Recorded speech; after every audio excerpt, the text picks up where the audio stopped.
Oke, selamat datang kembali di pembahasan kita. Kali ini kita lanjut ya, masuk ke bab 2 dari materi Anda. Ini seru banget nih, kita bakal lihat gimana tokoh-tokoh sejarah ini bisa ngajarin kita soal produktivitas. Yang sejati ya, bukan cuma sibuk aja. Fokusnya ke 3 nama nih, Isaac Newton. Betul, terus ada Vincent van Gogh sama Henry Ford juga kan? Nah, itu dia Van Gogh sama Henry Ford. Mungkin Anda yang dengerin mikir, wah pencapaian mereka kan gede banget ya. Terus apa hubungannya gitu sama kita-kita? Iya, itu pertanyaan bagus. Nah, tujuan kita di sini tuh mau coba gali prinsip kerja di balik sukses mereka, yang mungkin mereka sendiri juga nggak sadar-sadar banget gitu. Dan gimana Anda bisa pakai prinsip itu? Bukan niru plek-plek-plek ya, tapi adaptasi lah polanya. Betul sekali. Yang menarik juga dari sumber ini, ditekankan kalau produktivitas sejati itu bukan cuma soal kerja keras kayak robot. Oke. Tapi ini semacam perkalian antara kreativitas sama efisiensi. Gitu. Kalau salah satunya nol ya hasilnya nol juga kan? Wah, menarik tuh. Kreativitas kali efisiensi ya. Oke. Mari kita lihat gimana ini jalan di toko pertama, si Newton. Oke, kita mulai dari Sir Isaac Newton. Ini agak kaget juga sih baca sumber Anda. Dia baru serius belajar matematika umur 19. Terus katanya, awalnya prestasinya biasa aja. Iya, betul.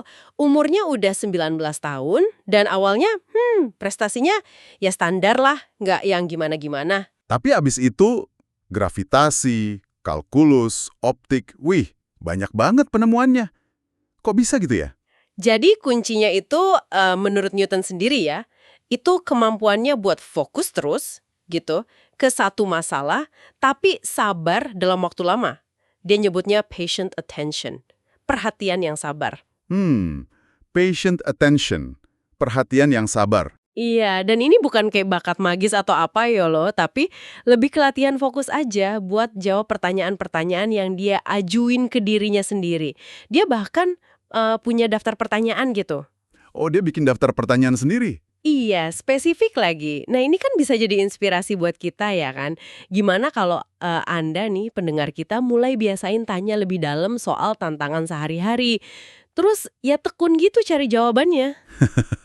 Menarik. Jadi bukan cuma soal jenius otaknya aja ya, tapi juga gigih nanyanya. Oke.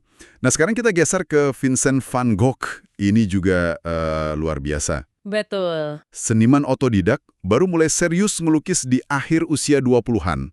Tapi dalam 10 tahun aja, ya ampun, 860 lukisan cat minyak. Gila ya. Itu kan berarti rata-rata hampir satu lukisan tiap 4 hari lebih dikit. Belum karya dia yang lain loh. Ya, itu belum termasuk sketsa dan lainnya. Nah, kalau Van Gogh, dia sendiri bilang gini, hal-hal besar itu katanya dibuat dari serangkaian hal-hal kecil yang disatuin, gitu. Oke. Jadi kayak ditumpuk dikit-dikit gitu ya? Konsisten? Betul. Produktivitasnya yang gila-gilaan itu ya buah dari perhatian yang cukup, teratur, sama fokus. Istilahnya sufficient, regular, focused attention. Jadi bukan nunggu wangsit atau inspirasi turun dari langit. Tapi dibangun ya momentumnya ya? Iya, dibangun. Lewat konsistensi. Tiap goresan kuas, tiap sketsa, itu nambah terus. Jadi bagian dari rangkaian kecil itu tadi. Wah, jadi konsistensi itu kayak efek bola salju ya? Atau bunga majemuk gitu? Numpuk, terus hasilnya jadi gede banget. Tepat sekali. Ini bikin mikir juga sih, kira-kira hasil kayak apa ya yang bisa dicapai kalau kita, Anda nih, bisa fokus konsisten kayak gitu di proyek atau hobi yang lagi ditekuni. Yalah, itu dia pertanyaannya. Dan konsistensi ini justru ngasih ruang buat kreativitas muncul, bukan malah nungguin kreativitas. Oke, ini nyambung ke tokoh ketiga kita, Henry Ford. Pendekatannya agak beda nih. Iya, Henry Ford, revolusi industri mobil ya, bikin mobil jadi terjangkau buat banyak orang pakai Model T. Nah, kalau Newton tadi soal nanya, Van Gogh soal konsisten, si Ford ini apa kuncinya? Kalau Ford, kuncinya itu sistem. Sistem ya? Iya, sistem. Dia itu jagonya benerin sistem. Nah, sumber ini nunjukin gimana dia ngelihat masalah yang muncul terus-terusan, mobil kok mahal, dealer kerjanya nggak oke, karyawan keluar masuk terus karena gajinya kecil, itu bukan masalah yang beda-beda. Oh bukan, dikira masalah SDM, masalah operasional gitu kan biasanya? Bukan dipisah-pisah gitu ngelihatnya. Tapi itu semua gejala dari sistem yang ya kurang bener lah gitu. Ya. Sistemnya yang perlu dibenahi. Makanya solusinya dia juga sistemik. Contohnya gimana tuh solusi sistemiknya? Ya kayak lini perakitan yang efisien itu, terus bikin jaringan waralaba buat dealer biar standar, terus naikin gaji karyawan biar mereka betah dan nggak keluar masuk terus. Wah, jadi ngelihat karyawan keluar masuk, turnover, itu bukan cuma masalah HR, tapi masalah desain sistem kerja secara keseluruhan. Itu cara pandang yang kuat banget sih. Iya kan? Tapi emang, ngubah sistem itu seringkali nggak gampang. Pasti ada aja yang nolak atau susah adaptasi. Pasti ada resistensi. Entu, tapi Ford nunjukin kalau ya harus dimulai. Kalau kita tarik benang merahnya nih, hampir semua rasa frustrasi yang berulang di kerjaan atau hidup kita, hal-hal yang bikin kita bilang, kok gini lagi sih? Atau nggak pernah bisa deh, itu sering akarnya di sistem yang nggak efektif. Bener juga ya. Coba aja Anda identifikasi satu area di hidup Anda, pribadi atau kerjaan, di mana rasanya kok nyangkut terus. Nah, daripada nyalain situasi atau orang lain, coba mulai tanya, sistem apa sih yang lagi jalan di sini? Gimana ya cara perbaikinya biar lebih efektif? Oke, jadi jelas ya benang merahnya. Belajar dari sejarah ini beneran bukan cuma, nambah pengetahuan umum aja.